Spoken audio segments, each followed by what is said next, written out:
Halo semua, ketemu lagi dengan Pak Beni. Semoga kalian di sana dalam keadaan sehat semuanya ya. Pada video sebelumnya, Pak Beni sudah membahas bab pola bilangan bagian pertama, yaitu mengenal pola bilangan. Nah, pada video kali ini, Pak Beni akan membahas bagian keduanya, yaitu tentang barisan dan deret aritmatika. So, siapkan alat tulis kalian. Mari kita mulai. Pertama, Pak Beni akan membacakan dulu tujuan dari menonton video ini. Setelah menonton video ini, kalian nanti diharapkan akan bisa memahami maksud dari barisan dan deret aritmatika. Lalu mengenal istilah pada barisan dan deret aritmatika. Setelahnya menentukan suku ke N pada barisan aritmatika. Dilanjutkan dengan menentukan jumlah suku pada barisan aritmatika. Dan yang terakhir nanti kita akan mencoba untuk menyelesaikan masalah-masalah yang berhubungan dengan barisan dan deret aritmatika. Oke? Nah, kita langsung aja ke memahami maksud dari barisan aritmatika. Oke, apa itu barisan aritmatika? Sebenarnya barisan aritmatika itu adalah pola bilangan juga, tapi pola bilangan yang selisih antar sukunya selalu sama. Jadi kata kuncinya nanti selisihnya selalu sama, oke? Nah, selisih itu maksudnya adalah suatu suku dikurang dengan suku sebelumnya. Contohnya kayak gini. Ini yang pola bilangan 2, 4, 6, 8 ya. Kita cek apakah dia barisan aritmatika atau bukan. Caranya kita cek nih. Suku keduanya kan 4, suku pertamanya kan 2. Berarti 4 dikurang 2, berarti selisihnya 2 kan? Kayak gitu. Cek lagi selanjutnya, 6 dikurang 4, selisihnya 2 juga kan? 8 dikurang 6, selisihnya 2 juga kan? Nah, karena selisihnya 2 semua, berarti ini adalah barisan aritmatika. Kayak gitu. Selanjutnya, ini ada barisan 30, 25, 20, 15. Apakah ini barisan aritmatika? Kita cek juga. 25 dikurang 30, berarti minus 5 kan? 20 dikurang 25, minus 5 juga. 15 dikurang 20, minus 5 juga.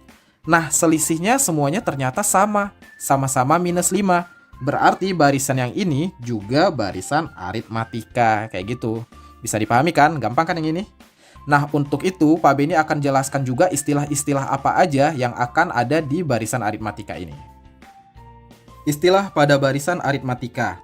Nah, di sini ada 3 istilah penting yang perlu kalian tahu tentang barisan aritmatika. Yang pertama, suku pertama, atau simbolnya U1. Nah, biasanya nanti di rumus kita akan menggunakan istilah A. Jadi, kalau kalian ketemu A, berarti maksudnya suku yang pertama. Oke ya? Selanjutnya, selisih. Selisih itu seperti yang Pak Beni sebutkan tadi, jadi suatu suku dikurangi suku sebelumnya. Atau nanti ketika di rumus biasanya ditulis B, artinya beda. Jadi kalau kalian ketemu istilah B, beda, itu maksudnya selisih tadi, sama aja, oke? Dan yang ketiga adalah suku ke N, yaitu bilangan urutan ke N, disimbolkan dengan U gede dan N kecil. Ini juga Pak Beni sebenarnya sudah bahas di video yang sebelumnya, jadi seharusnya kalian sudah paham yang ini ya. Oke, kita contohkan aja ke soal di bawahnya supaya kalian benar-benar paham penggunaan A, B, dan UN ini. Ini ada barisan yang sama seperti tadi, 2, 4, 6, dan 8. A-nya berarti kan suku yang pertama muncul, berarti 2 dong, ya kan? Berarti A sama dengan 2. B-nya, B berarti kan selisih, 4 kurang 2, berarti kan 2 juga. Ya udah, B-nya sama dengan 2, kayak gitu, oke? Next, UN. UN ini tergantung N-nya berapa.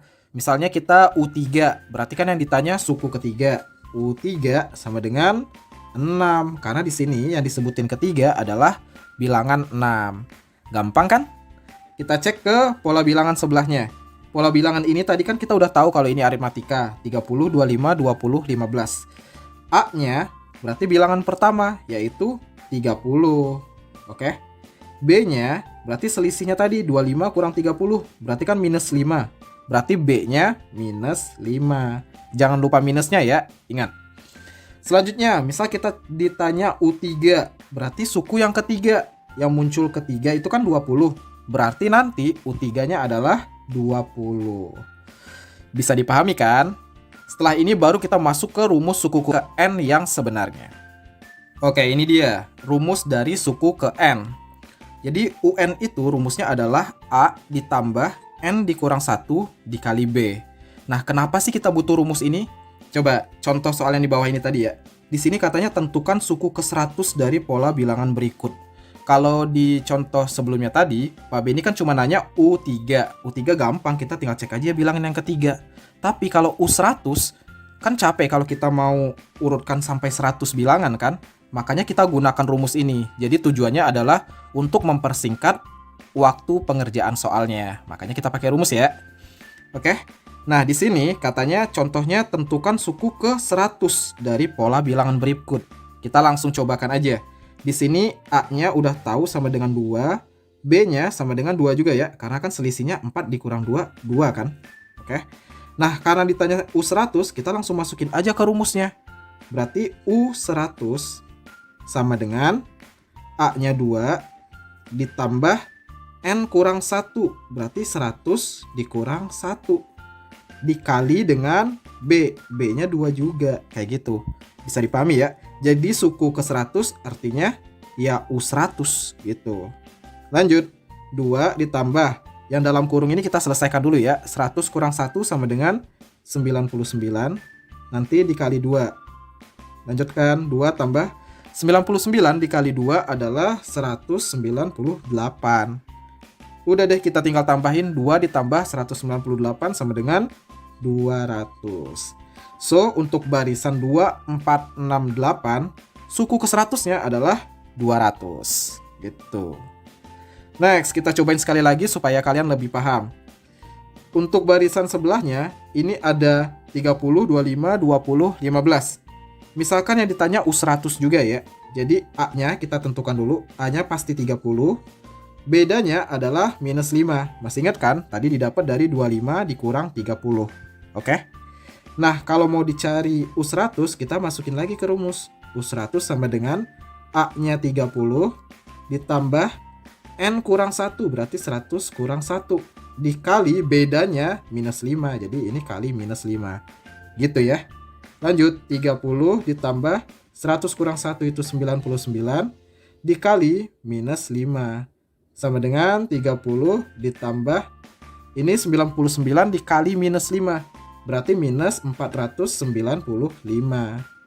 Udah deh, kita tinggal tambahin 30 tambah minus 495. Itu kan sama aja dengan 30 dikurang 495 kan? Oke. Nah, kita tinggal kurangkan, berarti ini jadi minus 465. Gitu deh, berarti U100-nya ya segini. Gampang kan? Oke, tadi kita sudah bahas tentang barisan aritmatika dan juga suku ke N-nya ya. Nah, sekarang kita lanjutkan ke membahas apa itu deret aritmatika. Jadi, deret aritmatika adalah penjumlahan dari seluruh suku pada barisan aritmatika. Jadi, keywordnya di penjumlahan ya. Jadi, kita tambahin nih semua suku pada barisan aritmatika. Nah, nanti juga ada istilah jumlah N suku pertama. Atau simbolnya nanti SN.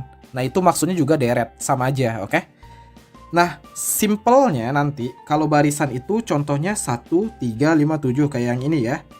Kalau ditanya deret berarti kita tambahin 1 tambah 3 tambah 5 tambah 7. Lalu kalau misalnya barisannya 30, 25, 20, 15. Berarti deretnya atau jumlahnya ya kita tinggal tambahin 30 tambah 25 tambah 20 tambah 15. Gampang kan? Contohnya kayak gini deh. Misal yang pertama yang atas ya. Ditanya S4. Berarti jumlah 4 suku yang pertama.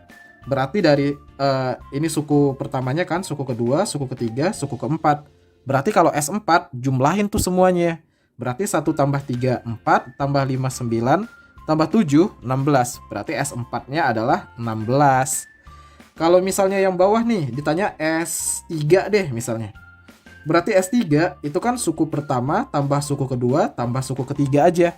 Suku keempat nggak usah ditambahin juga karena yang ditanya S3. Nah, S3 berarti 30 tambah 25, 55 kan?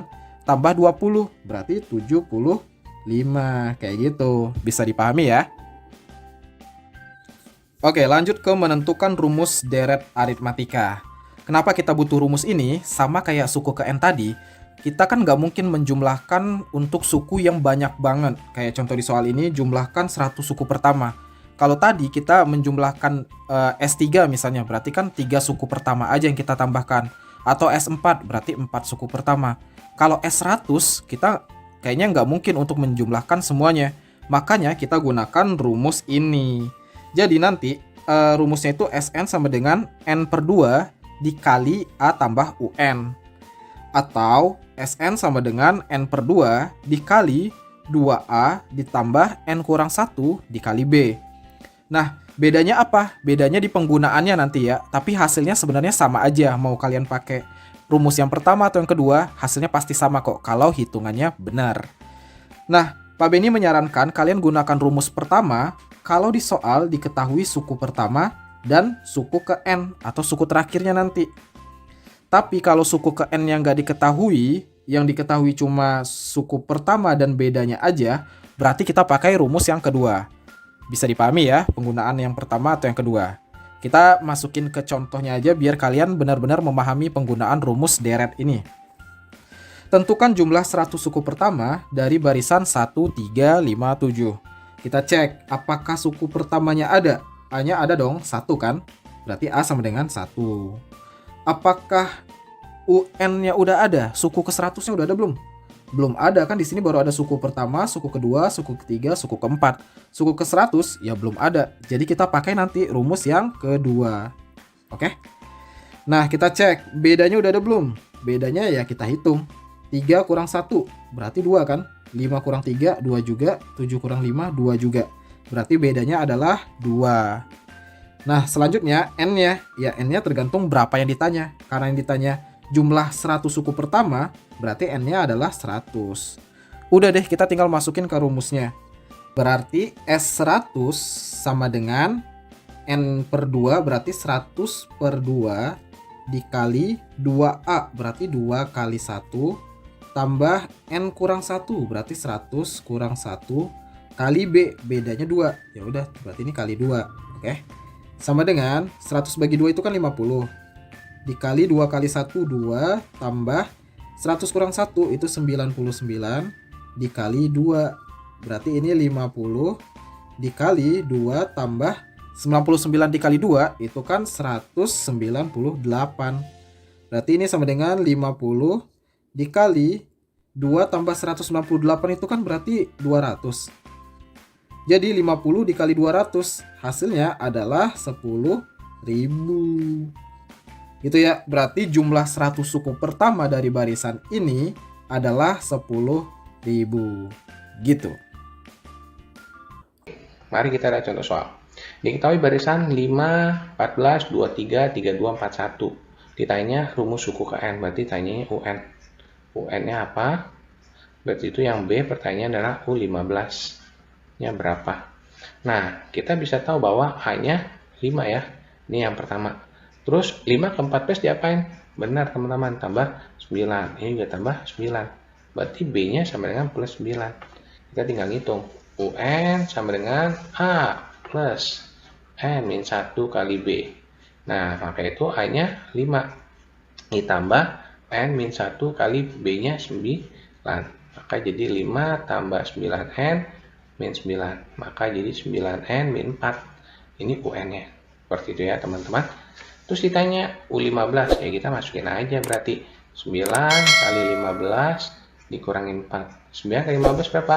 135. Betul teman-teman, dikurangin 4. Jadi jawabannya 131. Mudah bukan? Mantap. Oke, mari kita lihat lagi. Diketahui barisannya 1,5, 0, min setengah, min 1. Ditanya suku ke 20, berarti ditanya U20 dan S20.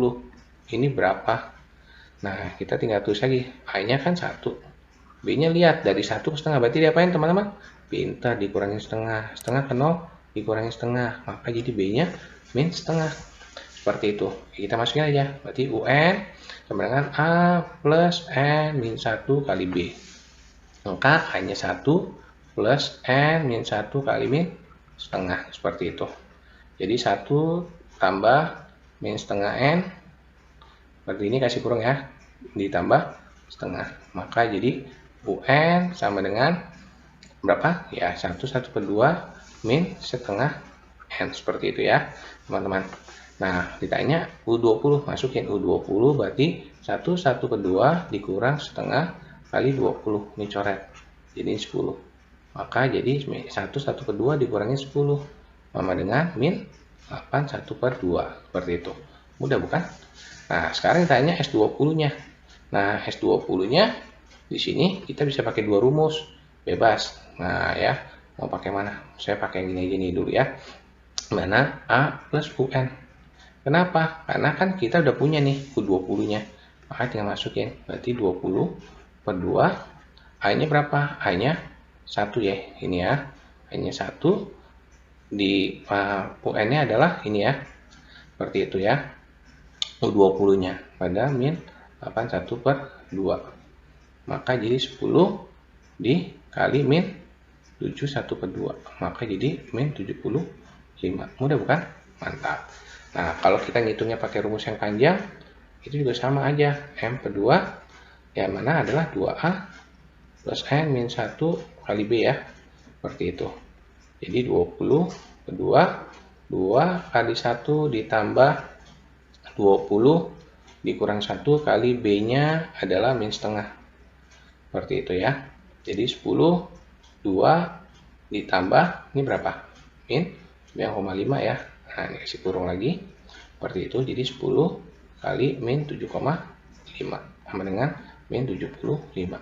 Mudah bukan? Pada barisan aritmetika diketahui suku ketiga 16, suku ke-8 min 14. Ditentukan UN-nya ya. Yang A dia nanya UN lagi nih. Terus yang B-nya itu dia nanya U20 seperti itu. Nah, ini kalian ingat adalah U1 itu kan adalah A ya. Dapatnya dari mana? Ingat, rumus UN sama dengan A plus N min 1 kali B. Berarti kalau U1 berarti A plus 1 kurang 1 kali B. Maka jadi U1 sama dengan A. Nah, maka jadi kalau U3 apa? Ya berarti A plus 3 kurangin 1 apa? 2B. Gitu ya, teman-teman ya. Kalau U8 berarti berapa? A plus 7B. Pintar, teman-teman. Nah, kita tinggal masukin sini. Berarti U3 sama dengan A plus 2B sama dengan 16. U8 sama dengan A plus 7B sama dengan min 14. Nah, dari sini kita eliminasi. Kita langsung kurangin. A kurang A habis. 2B kurang 7B berapa? Min 5B. Seperti itu. 16 dikurang min 14 berarti berapa? Jadi 30. Berarti B-nya min 6. Nah, mau cari A gimana? Ya kita substitusi aja, pilih mau yang atas apa yang bawah. Saya pilih yang atas saja. Berarti kan A plus 2B sama dengan 16. Berarti A plus 2 dikali min 6 sama dengan ini 16. Berarti A dikurang 12 sama dengan 16. Seperti itu ya. Maka jadi A sama dengan 28. Nah, berarti UN sama dengan A plus N min 1 kali B. A-nya 28. Plus N min 1, B-nya berapa? Min 6. Maka jadi 28 min 6N plus 6. Maka jadi adalah 28 tambah 6 berapa? 34 min 6N. Seperti itu. Mudah bukan? Mantap. Nah, sekarang dia nanya U20. Ya kita tinggal masukin aja. Berarti 34 dikurang 6 kali 20. Seperti itu. Berarti 34 dikurang 120. Maka itu jadi berapa teman-teman? Oke, 120 berarti ini 6. 1 berarti 86. Min 86. Mudah bukan? Mantap. Oke, mari kita lihat lagi. Wah, jumlah semua bilangan gaji antara 100 sampai 200. Wah, ini gimana? Nggak ada A-nya, nggak ada B-nya. Jangan bingung. Bilangan gaji antara 100, oke, dan 200. Nah, kita ngitung. Dari habis 100, yang bilangan gaji berapa? 100. 1 ganjil nggak? Betul, 101 ganjil ya. Terus habis itu 103. Terus berapa? 105. Pintar teman-teman, dan seterusnya. Nah, di bawah 200 yang merupakan bilangan ganjil berapa? Ternyata berapa teman-teman? Wah, pintar, 199. Seperti itu. Nah, dari sini kita udah ketemu pola bilangannya nih. Berarti kan A-nya adalah 101. B-nya berapa? Kita hitung dari 101 ke 103 berapa? Tambah 2. Ini tambah 2. Selalu tambah 2 ya. Nah, terus ada UN-nya. UN-nya adalah 199. Dia nanya jumlah. Kalau jumlah berarti dia nanya SN-nya berapa. Nah, cuma yang jadi masalah di sini kita belum tahu N-nya nih. N-nya berapa. Ya nggak usah bingung. Ada A, ada B, ada UN. Kita masukin rumus UN deh. UN sama dengan A plus N min 1 kali B. Nah, UN-nya berapa? 199. A-nya berapa? 11. Ditambah M-1 kali B-nya adalah 2. Nah, 101 kita pindahin ke kiri ya. Maka menjadi 98 sama dengan N-1 kali 2. 98 bagi 2, yaitu adalah 48 sama dengan N-1. Jadi N-nya adalah, 98 bagi 2 adalah 49 ya, seperti itu ya. Nah, berarti 49 tambah 1 jadi 50. Nah, N-nya ketemu. Maka kita masukin rumus Sn. Berarti Sn sama dengan, kita pakai mana nih? Yang panjang mau yang pendek? Pakai yang pendek dong, karena di sini ada UN-nya. Jadi N per 2 A plus UN. Berarti S 50 sama dengan 50 per 2. A-nya berapa? A-nya adalah 101 ya. Ditambah U50. Seperti itu. Jadi 25 dikali 101 ditambah U50 ini berapa? 199. Seperti itu ya. Nah, maka kita tinggal hitung. Berarti 25 dikali sama 300. Jadi adalah 7.500. Mudah bukan?